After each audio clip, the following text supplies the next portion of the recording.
Hello everybody, I am Chocolatier Games, and today I'll be taking a look at Ballistic Overkill. Ballistic Overkill is a fast-paced, team-based first-person shooter that was developed and published by the Brazilian indie game studio, Icarus Game Studio. The game doesn't have much of a story, but what it lacks in story it makes up for in variety. The game boasts 7 unique classes, including the Berserker, an assault hero that starts out with a machine gun and a shotgun, and plenty of health to do damage.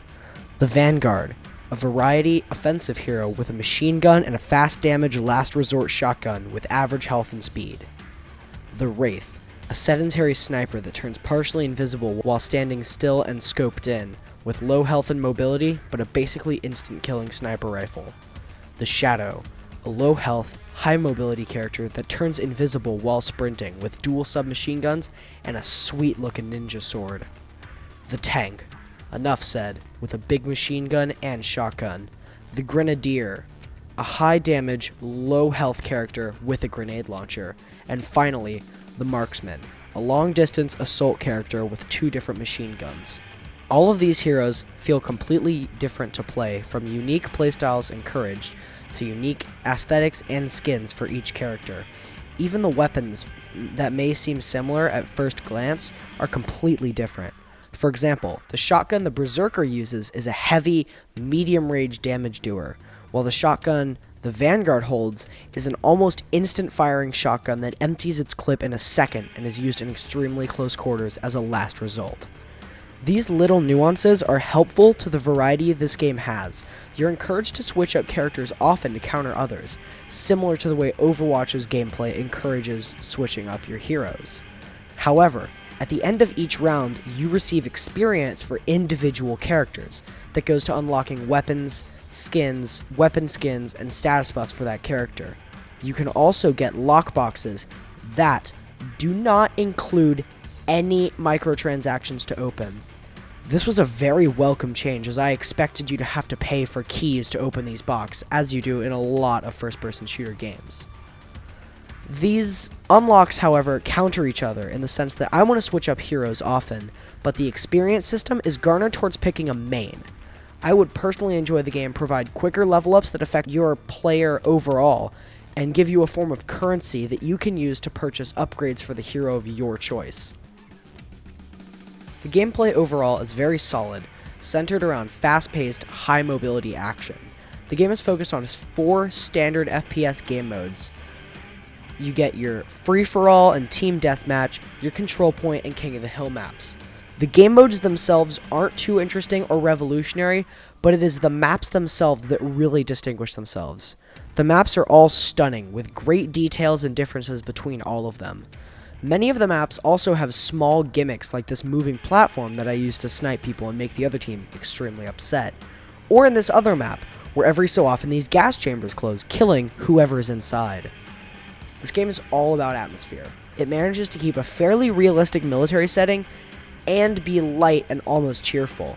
The settings look like real, albeit futuristic, and are super colorful and vibrant, something you don't often see in fairly realistic military shooters. All of this pairs well with the music to create an invigorating experience. The gameplay experience feels balanced to the average player. Of course, you'll get the occasional hacker that ruins the experience, but with servers being protected by VAC or Valve anti-cheat, this keeps these experiences minimal. The gameplay between the layman player is fun, with all of the characters balanced to each other to be really based on your skill and game sense above all else. There's really no meta in this game, and it just depends on who you prefer mostly. The art direction is outstanding in this game.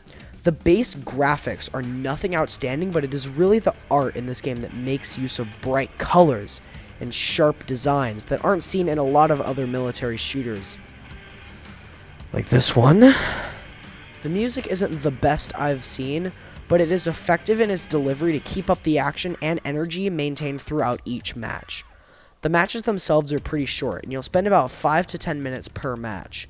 This would be disorienting, but the servers dynamically switch stages similar to other games like TF2 or this one, allowing players to vote on which stage and game mode they would like to go to next.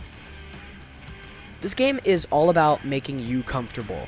The game has the right balance of movement speed and downtime, with the bullet speed, reload times, movement speed, and maps all designed to make you feel comfortable in your playing experience. The sound effects have weight and uses lights and pop-ups on the HUD to make you feel like you've done actual damage in the game. The game feels nice to play, and I never felt frustrated throughout my many deaths, even though I typically do in many of my favorite FPS games. Overall, Ballistic Overkill is a great, pleasing experience.